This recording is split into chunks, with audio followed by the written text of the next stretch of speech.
নমস্কার বন্ধুরা, Paschimbanga public service কমিশনের বিভিন্ন পরীক্ষার ফলাফলে ওবিসি সংরক্ষণ নিয়ে যে মামলা চলছিল তার সর্বশেষ শুনানি গত 25শে আগস্ট সুপ্রিম কোর্টে অনুষ্ঠিত হয়। প্রধান বিচারপতির বেঞ্চে এই মামলার শুনানি হয়। রাজ্যের পক্ষ থেকে আইনজীবী কপিল সিব্বাল এবং মামলাকারীদের আইনজীবীরা নিজেদের বক্তব্য উপস্থাপন করেন। এই মামলার দিকে নজর ছিল রাজ্যের হাজার হাজার চাকরি প্রার্থীদের। 25 তারিখের শুনানিতে রাজ্যের আইনজীবী কপিল সিব্বাল কলকাতা হাইকোর্টের রায়ের উপর স্থগিতাদেশ দেবার আবেদন জানান। তিনি বলেন, হাইকোর্টের নির্দেশ মেনে চললে রাজ্যের সংরক্ষণ নীতি প্রয়োগ করা সম্ভব হবে না। অন্যদিকে মামলাকারীদের আইনজীবী জানান যে তারা রাজ্যের হলফনামা জমা দেওয়ার জন্য পর্যাপ্ত সময় পাননি এবং এর জন্য অতিরিক্ত সময় দেওয়ার আবেদন করেন। রাজ্যের আইনজীবী কপিল সিব্বাল আদালতে জানান যে কলকাতা হাইকোর্ট 2010 সালের পর অন্তর্ভুক্ত সমস্ত উপজাতিকে বাতিল করার নির্দেশ দিয়েছে।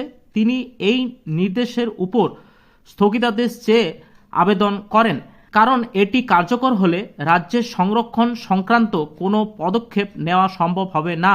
মামলাকারীদের আইনজীবী আদালতে জানান যে তারা রাজ্যের হলফনামা হাতে পেয়েছে মাত্র গত শনিবার এবং এর জবাব প্রস্তুত করার জন্য তাদের আরও সময় প্রয়োজন। তাই তার পাল্টা জবাব দাখিলের জন্য সময়সীমা বাড়ানোর আবেদন করেন।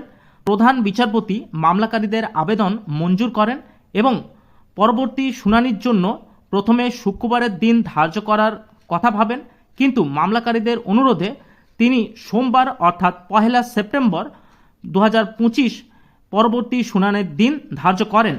সুপ্রিম কোর্টের অফিসিয়াল ওয়েবসাইট অনুযায়ী the state of West Bengal versus Amal Chandra Das মামলাটি এখন মোশন হেয়ারিংয়ের জন্য অপেক্ষাধীন এবং পরবর্তী শুনানির সম্ভাব্য তারিখ 1 সেপ্টেম্বর 2025।